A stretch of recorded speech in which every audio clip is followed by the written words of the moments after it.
Ako po si Josephine Palermo nung panahon po na ako'y dalaga pa, at ngayon po ay ako na po si Josephine Magbanwa, kasalukuyan po na ako'y may asawa na. Nagmula po ako sa uring magsasaka, dahilan po at kung paano po ako naugnayan ng mga kasama o ng mga tinatawag po natin na NPA o Revolusyonaryong Kilusan. Nung panahon po na 1980s, na kaliliitan pa lang po kami magkakapatid, ay natutuloyan na po ang aming bahay ng mga NPA o mga kasama na sinasabi po nila. Dahilan po ng aking pagsapi sa Revolusyonaryong Kilusan, nung mga panahon po na yun, bagamat buong pamilya po kami ay nadoktrinahan ng Kilusan, at isa po sa mga kapatid ko ay nagpatunay na nahikayat ng Revolusyonaryong Kilusan o ng mga NPA, kung kaya't sa bahagi po ng aking pagiging kabataan ay hindi po ako nagdalawang isip na sumama sa Kilusan. At kumbaga nanindigan po ako sa aking sarili dahil nga po sa mga paliwanag ng mga NPA na ang Revolusyonaryong Kilusan daw po ang magtataguyod at tutulong sa mga, lalong-lalo na po sa mga magsasaka, na kumbaga sila po yung mag-aangat o magtataguyod para labanan yung kahirapan na sinasabi po nila sa Kilusan. Isa po ako sa mga kabataan na naniwala at na patunayan po ng Kilusan na sa pagiging minor de edad ko po ay nakuha po nila ang aking loob na at nagpatunay na sumama po sa kabila. Isa po sa mga dahilan kung bakit po talaga ako nahikayat ng kabila ay nakikita ko po na may mga kasama din po sila na sabihin na po natin na mga minor de edad, at sabihin na rin po natin na ito po ay bawal, ipinagbabawal ang pagre-recruit ng mga minor de edad para sumapi o sumama sa Revolusyonaryong Kilusan. Pero ito po ay hindi naging hadlang para sa akin na ako'y sumama, dahil nadala po ako doon sa nililinaw nila na unang-una ang mga kabataan daw po yung may mga lakas para magtaguyod sa Revolusyonaryong Kilusan at may mga kakayanan para ipagtagumpay yung tinatawag na ipinaglalaban ng kabila, na ipaglaban ng kahirapan, lalong-lalo na yung kasalukuyang nararanasan ng mga magsasaka. Sa karanasan ko naman po sa loob ng Revolusyonaryong Kilusan, katulad po ng mga maling sistema, unang-una, nakikita ko po doon sa mga ibang mga kasama ko na kumbaga pagdating po sa mga gamit naming personal na di umano ay bawal daw po yung ganito. Kumbaga ganito yung halaga nung mga gamit naming personal, na kung sa dapat po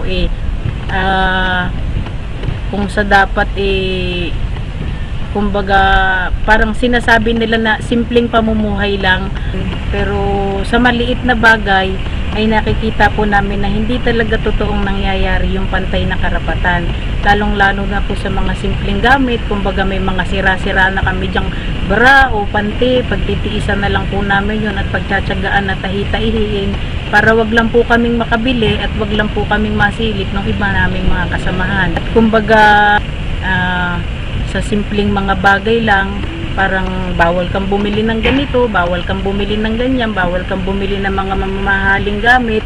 Pero nakikita naman po namin doon sa mga opisyal namin na nakakabili sila.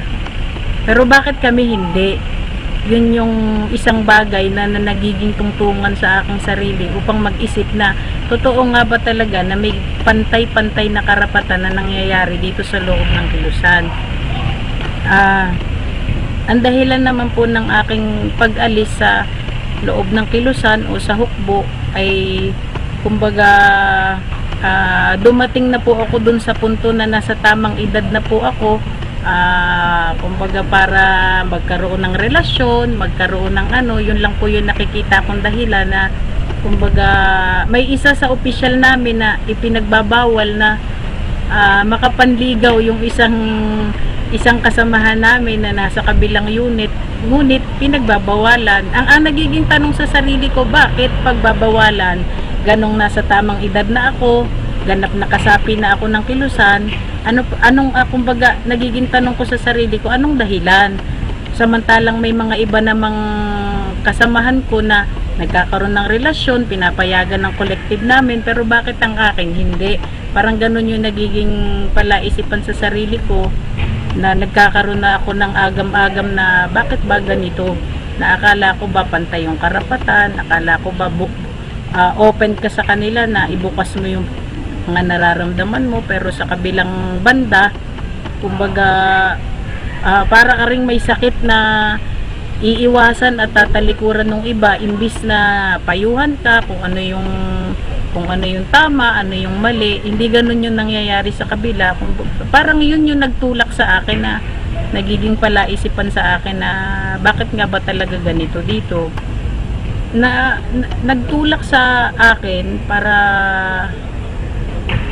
pansamantalan na lumabas muna sa kilusan, yung katulad ng mga bagay na nabanggit ko sa una, na nagiging palaisipan na sa akin, kung kaya nakaisip na ako na lumabas muna, mag-isip muna kung ano yung mas makakaganda dun sa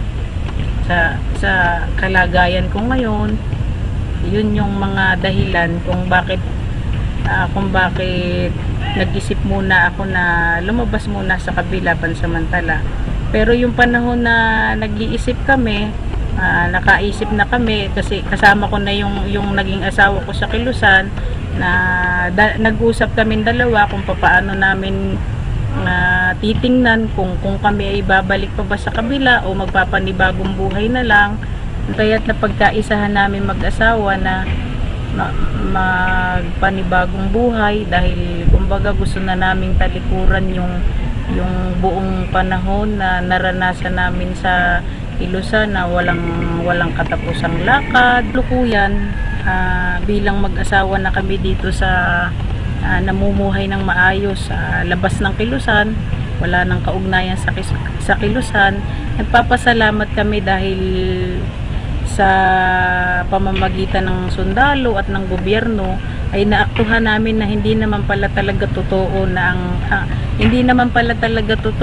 ang mga sundalo, kapag sumuko ka o sumurrender ka sa kanila, ay totorturin ka, parurusahan ka, kung ano-anong mga doktrina ang sinasabi sa amin ng kabila. Yun naman pala ay wala naman pala talagang katotohanan. Ang naging ikinasiya namin, napakaganda ng pagtanggap ng gobyerno at ng mga military sa aming mag-asawa, partikular sa aming mag-asawa. Nakita nila sa amin, inalagaan nila kami, hindi kamukha dun sa sinasabi ng kabila na pag kami ay nahawakan na, tatakutin na kami, papatayin.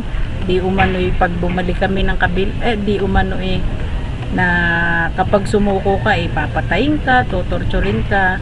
Wala naman palang katotohanan yun. Kami mag-asawa ang nagpapatunay na hindi naman pala talaga totoo na ganun ang ginagawa ng mga military. Bagkus ay nagpapasalamat kaming mag-asawa sa gobyerno at sa mga military, na kung dati-rati ay itinuturing namin silang kaaway, ngayon ay mas higit kami nagpapasalamat dahil binigyan nila kami ng pagkakataon na makapagpanibagong buhay. Papasalamat kami sa gobyerno dahil binigyan pa nila kami ng pagkakataon, at mas higit na magandang pagkakataon dahil nararanasan na namin yung ganitong buhay na malaya, wala kang tinataguan, wala kang iniilagan. Nagpapasalamat kami dahil ganun yung nararanasan namin ngayon kumpara sa kabila. Sa mga aktibo pa rin sa kabila, wala akong ibang masasabi. Kumbaga, bigyan nyo ng lugar yung inyong buhay, bigyan nyo ng mas makasaysayang buhay yung inyong mga sarili, mas ilaan nyo yung buhay nyo sa inyong pamilya. Kumbaga, bigyan natin ng puwang ang ating sarili na makaisip tayo na magbagong buhay. Wag sa pamamagitan ng paglaban natin sa gobyerno. Yan yung buhay na magpapaganda sa ating pamilya, sa ating mga kasamahan. Hindi totoo na ang revolusyonaryong Kilusan ay may magandang patutunguhan. Kaya bigyan natin ang ating sarili na subukan natin na ang ating sarili ay merong kahihinatnan na mas higit at mas makasaysayan kumpara sa inyong ipinaglalaban ngayon, na ang lahat lang naman ng inyong ipinaglalaban ay walang katotohanan. Lahat ay pawang kasinungalingan lamang at walang walang kahit anong bagay na nagtagumpay sa pamamagitan ng inyong pinaglalaban. Yun lang ang aking masasabi. Bigyan natin ang ating masigit na panahon ng ating pamilya kaysa sa revolusyonaryong kilusan na inyong itinataguyod na ang lahat ay huwad lamang at walang katotohanan. Ako po'y lubos na nagpapasalamat sa pamahalaan, lalong-lalo na po sa mga kasundaluhan, sa pangunguna ng 2nd Infantry Jungle Fighter Division Philippine Army. Ako po'y lubos na nagpapasalamat. Sundalo Rebelde. Ano ang tunay nilang kwento? Kwentong kapupulutan ng aral. Kwentong magpapatuloy hanggang sa mga susunod na henerasyon. Subaybayan ang mga pagsasadula ng mga tunay na kwento ng rebeldeng nagbalik loob sa pamahalaan na iniwan ang armadong pakikibaka at pinili ang magbagong buhay. Gayon din ang mga sundalong nagbuwis ng kanilang buhay sa pagtatanggol sa inang bayan. Ito ang katotohanan, mga kabayanihan ng Kawal Pilipino.